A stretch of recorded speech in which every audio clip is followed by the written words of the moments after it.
বন্ধুরা, welcome to back my West Bengal news channel. বন্ধুরা, এই 13 পৃষ্ঠা ব্যাপী অন্নপূর্ণা ভান্ডার প্রকল্পে আপনার বিবাহিত মেয়ে অথবা বোনের নাম কি দিবেন? দিলেই বা ক্ষতি বা না দিলেই বা ক্ষতি, তা জানতে ভিডিওটা শেষ পর্যন্ত দেখতে থাকো। চলো শুরু করা যাক। তো বন্ধুরা, তোমরা দেখতেই পাচ্ছ যে এই ফর্মের এই সেকশনটিতে পরিবারের সকল সদস্যের বিবরণ তথা তার নাম, জন্ম তারিখ এবং লিঙ্গ, এছাড়াও আধার নম্বরের কথা বলা হয়েছে। এছাড়াও এই ফর্মের একটা সর্বাপেক্ষা গুরুত্বপূর্ণ সেকশনটি হলো এই সেকশনটি, কেননা এই সেকশনে পরিবারের সকল সদস্যের অ্যাকাউন্ট ডিটেলস চেয়েছে। এই সেকশনে তোমরা দেখতে পারো ব্যাঙ্ক অ্যাকাউন্ট আইএফএসসি কোড এবং ব্যাংকের নামের কথা বলা হয়েছে।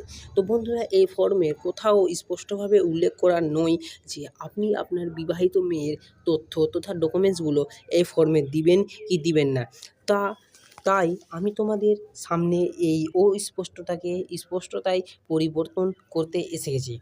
তোমাদেরকে আমি বলে রাখি যে তোমাদের যদি বোন বা আপনার মেয়ের বিবাহিত হয়ে গিয়ে থাকে, তবে আপনি আপনার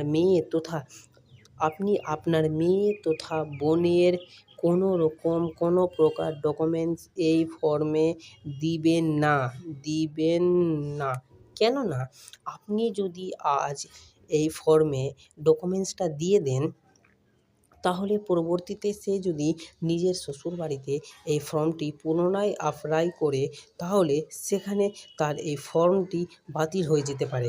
তাই অতএব শেষ কথা হলো, আপনার যদি মেয়ে বিবাহিত হয়ে গিয়ে থাকে অথবা বোন বিবাহিত হয়ে গিয়ে থাকে, তাহলে আপনি আপনার মেয়ে অথবা বোনের কোনো প্রকার তথ্য এই ফর্মে দেবেন না। যদি ভিডিওটা ভালো লেগে থাকে তাহলে একটা লাইক করবেন।